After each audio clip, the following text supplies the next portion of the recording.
This is a very funny article for two reasons. First off, the hypocrisy of it. And second off, these guys are telling us to do what we're already well on the way to doing. And then they're going to cry about us having done it real soon. Marvel Studios executive Victoria Alonso tells people to make their own rooms if you can't find ones that fit you. So you can already tell. We don't even need to read the article. We will anyway, but you can tell where both of the points I just said come from, can't you?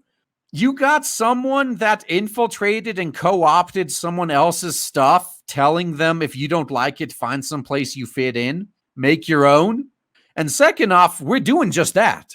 We have already given up on them, which also makes them whine, because then it's our fault their stuff fails. Like, well, you told us it's not for us, and you told us to go find and make our own, so what else do you want?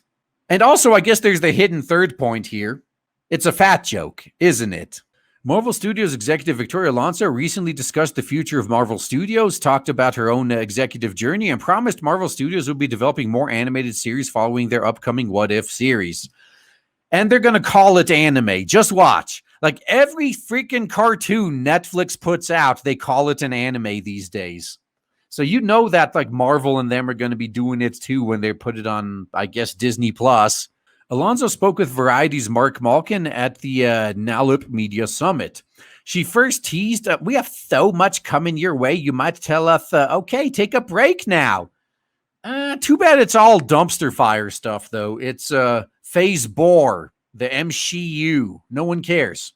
Alonso then confirmed that some of what they will be developing will be animated. You're a little too late on that. People like me have been advocating for more and better animation for years, and I was just ignored. Oh, but live action is better. Not in the age of the coof, is it? Huh? You know, she explained we're going to have our animation branch and mini studio, and there will be more to come from that as well. So I will at least congratulate them on this. I'll give them props for this. They're making their own in-house studio, as opposed to going to Japan and wasting a Japanese studio's time on this shit. I really hate it when Western companies do that. Well, when they approach a Japanese studio and they pay them to make something that could... And that was time that could have been spent making a better Japanese IP. Now, it's one thing if the Japanese studio maybe approaches you, or if they show like interest in making it, but that's pretty rare usually. We're super excited about animation, which is my first love. Which is also why you wanted nothing to do with it until right now when anime is taking over the world, huh? Where was all this love for animation years ago? Marvel Studios' first animation project is What If. The series will feature a number of MCU characters, including Peggy Carter, T'Challa, Doctor Strange, Killmonger, and Thor. Marvel claims the series will reimagine famous events from the films and MCU by exploring a multiverse of infinite possibilities. So it's Elseworlds, basically. You know, that's on the DC side. So Marvel's doing their version of Elseworlds. And nothing I see here looks appealing to me. Whatever. The series is directed by Brian Andrews, and with A.C. Bradley as the head writer, is expected to hit Disney Plus on August 11th. And I'm sure everyone is going to rush on over there and take a look. While Alonso promised a lot more content from Marvel Studios, including more animation, she also doubled down on her claims that one of her main goals at the company is to increase diversity efforts. So how do you increase diversity? You tell people to leave and find someplace they belong, which I actually do agree with that sentiment. Now, I can't stand it when outsiders try to force their way into an established community and they want to change everything. It's like, no, they need to be gate kept out. Now, she explained there's something really magical about being seen. Keep that in mind. Well, when you are being seen, the shame drips down like there's no tomorrow. There's a layer of shame that goes away. There's a layer of I don't belong, I don't deserve it, I am not worthy that goes away. You know how I've been beating the dead horse for a few months now that the best thing we can do to fight back is to outright ignore these people? This woman right here is telling us the reason why. To them, it's all about the attention. It's all about being seen. Even if you're giving them negative attention, they still get off on it, because negative or not, it's still attention. The best way to fight back against attention whores is to stop giving them attention. Just block them all and go about your day. Just forget they exist. Alonso previously claimed that Marvel Studios is leaving money on the table by not representing people. You're kind of throwing money away by ruining what the 99% want to appeal to the 1%, actually, but whatever. We'll just have to let this play out. Now, she explained, so you can look at it from a social point of view, a cultural point of view, but truthfully, this is a business. From a fiscal point of view, you are leaving money on the table by not representing. And this is why all of these legacy industries are failing right here. Because none of them knows, they don't understand a thing about business. They don't understand a thing about fiscal points of view. One of the core tenets of business is find your target audience. Who is this for? If your answer is everybody, you've already failed. Alonso would then go on to detail her own experience in Hollywood to Variety. I walked into rooms that I wasn't invited to, but I should have been there, and I just sat there till somebody asked me to leave. This sounds like someone you'd want at your company, right?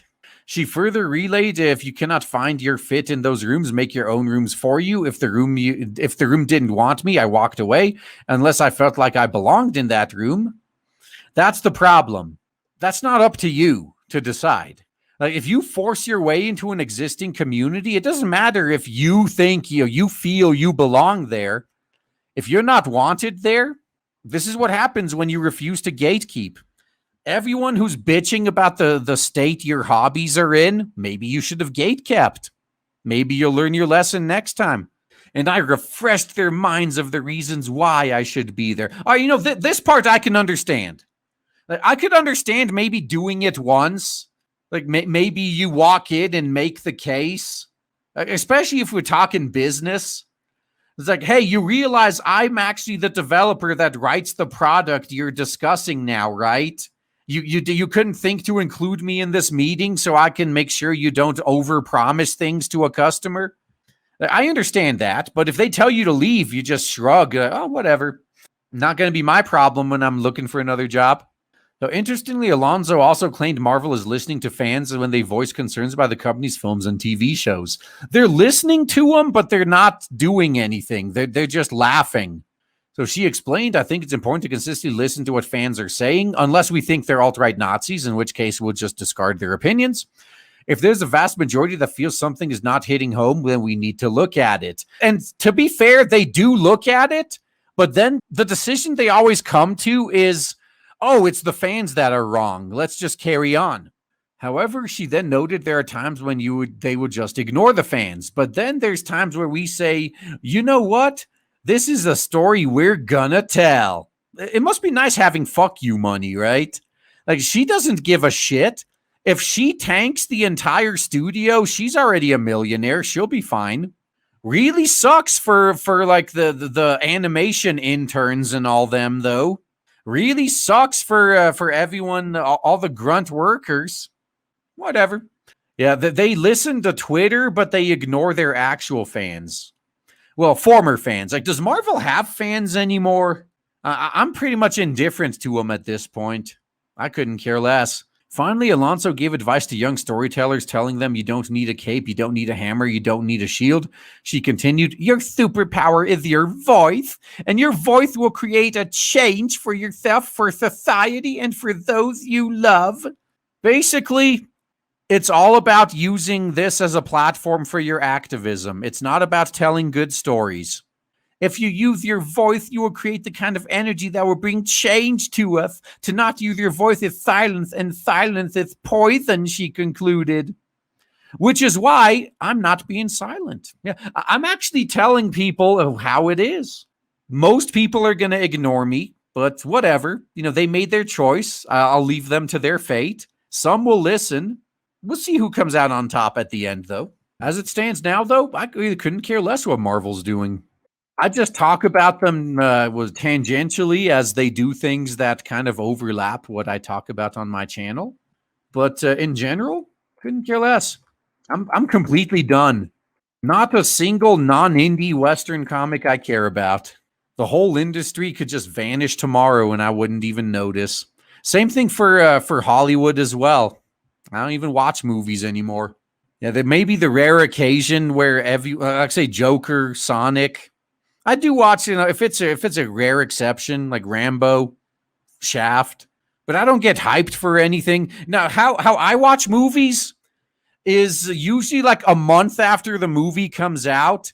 I eventually just get worn down with everyone telling me, dude, this movie was actually really good. You should watch it. Like, okay, fine, I'll watch it.